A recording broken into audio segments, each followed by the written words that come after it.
Bon lundi, bienvenue à votre émission La Victoire de l'amour. Aujourd'hui, c'est la journée internationale de la femme. Je vous souhaite une magnifique journée. Aujourd'hui, je vais prendre le temps de vous présenter le nouveau chroniqueur des jeudis. Vous savez qu'avant, pendant les 3 dernières années, c'était notre ami Marcia Pilote qui a fait un travail absolument magnifique. Et celui qui va la remplacer, il est tout jeune, il est dans la trentaine. Il s'agit de Simon Lessard. Je vais vous présenter un extrait d'un témoignage qu'il avait fait à l'émission lorsqu'on n'était pas en studio ici, mais qu'on s'était en plein cœur du début de la pandémie l'année dernière. On était dans un autre studio. Et vous l'aviez tellement aimé.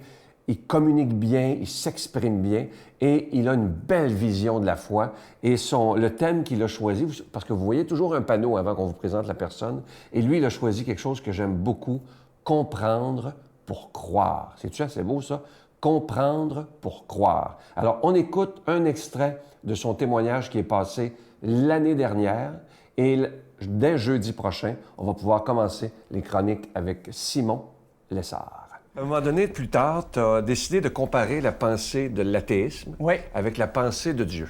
J'aimerais que tu développes là-dessus. Tu avais quel âge à ce moment-là? C'était quand j'ai commencé l'université. Il faut dire que j'étais étudiant en philosophie. Donc déjà, j'étais quelqu'un qui aimait ça, se poser des grandes questions, le sens de la vie, de l'existence. Et puis, grâce à des excellents professeurs, là, vraiment, je me suis mis à me questionner, mais est-ce que Dieu existe? Est-ce qu'il faut juste comme y croire ou est-ce qu'on peut même le démontrer? Parce que quand on étudie l'histoire de la pensée, il y a des grands penseurs comme Aristote, saint Thomas d'Aquin, eux, ça paraît prétentieux aujourd'hui, mais ils disent qu'on peut prouver l'existence de Dieu. Alors moi, je me suis mis à étudier ça avec sérieux en me disant, si c'est vrai, ça change tout. Parce que moi, je pensais que l'existence de Dieu, c'était quelque chose d'anti-scientifique. Puis j'ai découvert qu'au contraire, tous les plus grands penseurs et scientifiques de l'histoire, comme Einstein, par exemple, croyaient en Dieu. Là. Mais comment on peut, parce que quand je disais ça hier, comment on peut prouver l'existence de Dieu? Parce que là, tu m'intrigues, tu dois m'intriguer quelque chose à la maison. Là. Je ne ferai pas un cours de philosophie ici, mais disons que très simplement, une petite anecdote. Un jour, j'ai demandé à un vieux monsieur que j'aimais beaucoup, qui croyait en Dieu, « Pensez-vous que Dieu existe? » Il s'appelait Grégoire, c'était un frère, un religieux. Puis, le bon frère m'a dit, « Simon, il a pris un petit brin d'herbe. » Il a dit, « Regarde ça. » Il dit, « Même les plus grands scientifiques de la Terre ne sont pas capables de faire un brin d'herbe. » Il dit, c'est trop beau, trop complexe, ça nous dépasse. Tu penses que tout ça viendrait d'un jeu de hasard seulement? Ou est-ce qu'on ne voit pas là-dedans une telle beauté, une telle finesse et intelligence qu'il faut que ça vienne d'un créateur? Disons que très simplement, quand on voit la beauté, la complexité du monde de la nature, ça nous fait sentir qu'il doit y avoir une personne très intelligente et bienveillante derrière. C'est beau ce que tu dis. Je veux revenir sur ma question d'avant. La différence entre qu'est-ce que tu as découvert, la pensée de l'athéisme et la pensée de Dieu. C'était quoi pour toi la grande différence? La grande différence, je pense, c'est ce qu'on appelle la providence. Dans le fond, que mon histoire personnelle, comme l'histoire du monde, il y a un sens à tout ça. C'est pas de l'absurde. Hein? Souvent, comme adolescent, je suis né dans un monde où il faut juste faire de l'argent puis avoir des plaisirs. Puis, à un moment donné, on meurt, puis c'est le néant.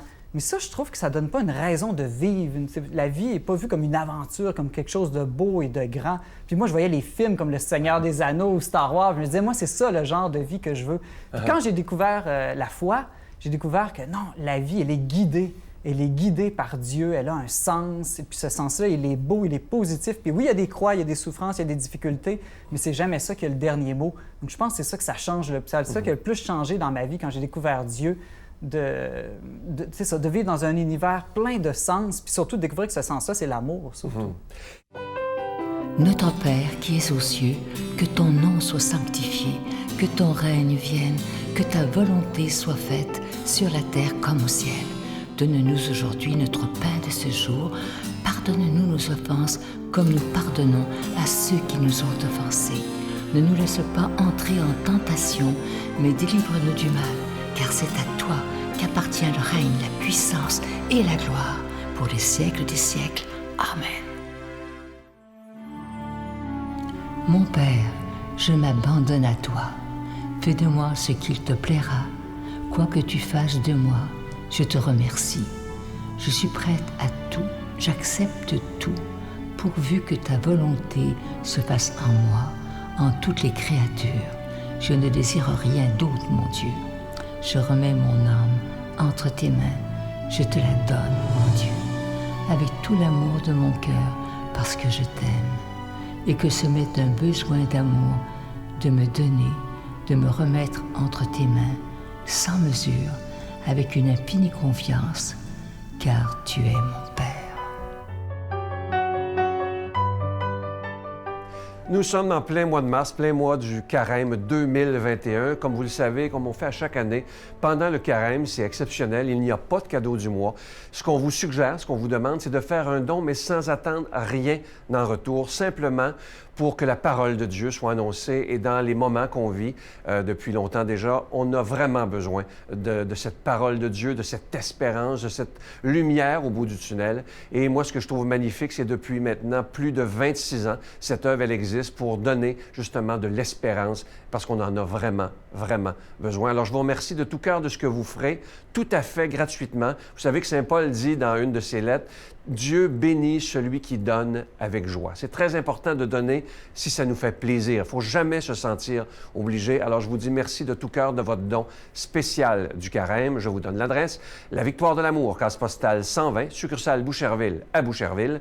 Le J4B 5E6, je vous la redonne. La Victoire de l'Amour, case postale 120, succursale Boucherville à Boucherville. Le J4B 5E6, également par téléphone du lundi au vendredi par carte de crédit de 8h30 à 16h30 dans le 514-523-4433, 523-4433 ou sans frais le 1-888-811-9291, 1-888-811-9291 et aussi sur notre site Internet, le www.lavictoiredelamour.org.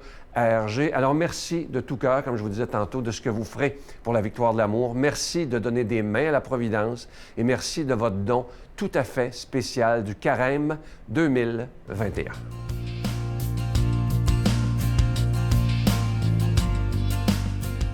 Mon Dieu, donnez-moi la sérénité d'accepter les choses que je ne peux changer, le courage de changer les choses que je peux et la sagesse d'en connaître la différence. Amen. Aujourd'hui, l'homélie est faite par quelqu'un qu'on apprécie beaucoup, le Père Gauthier.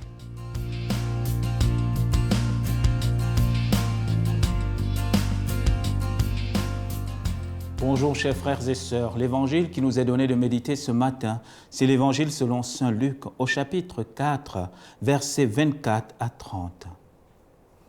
Et il ajouta, « Oui, je vous le déclare, aucun prophète ne trouve accueil dans sa patrie. En toute vérité, je vous le déclare, il y avait beaucoup de veuves en Israël au jour d'Élie, quand le ciel fut fermé 3 ans et 6 mois, et que survint une grande famine sur tout le pays. Pourtant, ce ne fut à aucune d'entre elles qu'Élie fut envoyée, mais bien dans le pays de Sidon, à une veuve de Sarepta. Il y avait beaucoup de lépreux en Israël, au temps du prophète Élisée. Pourtant, aucun d'entre eux ne fut purifié, mais c'est bien Naaman le Syrien. Tous furent remplis de colère dans la synagogue. En entendant ces paroles, ils se levèrent, le jetèrent hors de la ville et le menèrent jusqu'à un escarpement de la colline sur laquelle était bâtie leur ville, pour le précipiter en bas. Mais lui, passant au milieu d'eux, alla son chemin. Oui, frères et sœurs, si nous lisons un peu quelques versets plus haut, c'est le fameux passage où Jésus parle de l'Esprit du Seigneur qui repose sur lui. Et là, on voit en fait cette dualité du regard que nous avons sur Jésus. Alors aujourd'hui, c'est une journée spéciale, c'est la journée de la femme. Donc à travers cette petite méditation, nous allons aussi porter dans nos cœurs toutes les femmes, toutes nos sœurs, toutes nos mères, toutes nos épouses, toutes nos grandes-mères. Mais aujourd'hui, le Christ nous enseigne quelque chose d'extraordinaire. Pouvoir quitter de l'habitude que nous avons de Dieu pour entrer dans la transcendance de Dieu. Vous savez, tellement on a pris notre Dieu pour en faire un habitué de notre chemin. Oui, c'est lui l'Emmanuel, il est venu vivre avec nous. Mais tellement nous avons voulu être habitués à lui que nous avons baissé sa transcendance. Jésus, nous l'avons tellement pris comme notre copain que nous avons oublié qu'il est fils de Dieu, qu'il est notre Seigneur et notre Roi. Et c'est là le drame de nos cœurs. Soit nous nous familiarisons tellement avec Dieu et que nous oublions vraiment sa transcendance, soit maintenant nous l'élevons tellement que nous oublions que nous sommes ses enfants. Et Jésus vient nous réconcilier avec les deux. Jésus vient nous faire comprendre que, à travers ce regard paternel de Dieu, il y a tout le regard transcendant qui se dessine. Et il ne faudrait pas que la banalité du quotidien puisse nous empêcher à voir la grâce de Dieu qui se dessine dans notre aujourd'hui, dans notre quotidien. Et c'est aussi ce regard que nous devons avoir sur nos sœurs, nos mères, n'est-ce pas, nos épouses, sur toutes les femmes de notre univers. Il ne faudrait pas que le regard habituel que nous avons sur elles puisse nous empêcher de voir leur grande vocation. Attention, leur grande vocation que Dieu leur a donnée dès le départ, d'être source de vie, d'être source, n'est-ce pas, d'espérance, d'être aussi celle-là qui apporte au monde un regard nouveau. Et rapidement, au quotidien, nous avons banalisé ce regard que nous les avons transformés, pas plutôt en source de vie, mais en source de profit, en source d'utilité. Où nous avons enlevé le regard d'amour sur Dieu, le regard d'amour que Dieu a mis sur nos sœurs, sur nos mères, n'est-ce pas, pour en faire plutôt un regard de plaisir. Alors dans cet évangile, le Christ nous rappelle et nous ramène à cela, que nos sœurs, vous et moi, nous devons regarder nos sœurs comme celles-là qui sont d'abord aimées par Dieu.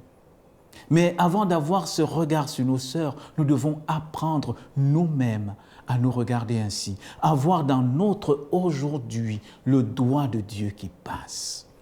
À ne pas nous habituer simplement à notre condition humaine, mais à regarder chacun d'entre nous comme un enfant de Dieu, comme un enfant en qui Dieu a mis toute son espérance et toute sa joie. À pouvoir voir dans nos familles, accepter que notre époux, notre épouse puisse nous donner une parole de vie, puisse nous guérir, puisse être celui ou celle par qui Dieu passe pour nous dire aujourd'hui son amour. Et c'est ça le grand défi pendant ce temps de carême, pouvoir être à l'écoute, de laisser la parole de Dieu passer à travers ceux qui nous entourent, à travers ceux qui sont proches de nous, pour que nous puissions entendre cette parole de Dieu qui résonne d'abord pour chacun d'entre nous, que j'ai été choisi, sur toi repose mon esprit, mais c'est aussi sur ceux qui nous entourent. Alors de manière spéciale aujourd'hui, prions pour les femmes. Prions pour celles-là qui nous ont donné la vie, celles-là qui nous accompagnent, celles-là qui sont nos amies, celles-là qui sont nos sœurs. Et de manière spéciale aujourd'hui, à vous les femmes, j'implore la bénédiction de Dieu sur vous, qui puisse guérir celles qui sont blessées, qui puisse réconforter celles qui sont tristes, mais surtout qui vous garde et vous donne sa paix, au nom du Père et du Fils et du Saint-Esprit. Amen. Je vous salue Marie, pleine de grâce. Le Seigneur est avec vous. Vous êtes bénie entre toutes les femmes, et Jésus, le fruit de vos entrailles, est béni. Sainte Marie, Mère de Dieu, priez pour nous pauvres pécheurs, maintenant et à l'heure de notre mort. Amen.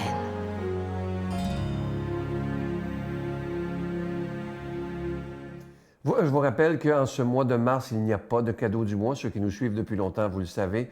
Le plus beau des cadeaux qu'on peut vous offrir pour votre don, c'est de vous donner des émissions 7 jours par semaine depuis 26 ans. Alors merci de tout cœur d'être des protecteurs de la foi. Je m'adresse aussi à ceux qui n'ont jamais donné.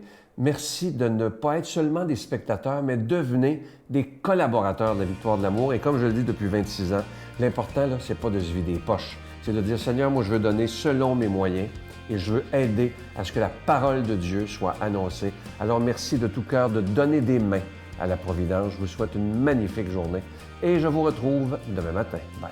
Mais pourquoi je n'ai pas de bras et que les autres en ont? Donc, j'avais quand même pas mal de questionnements, c'est vrai.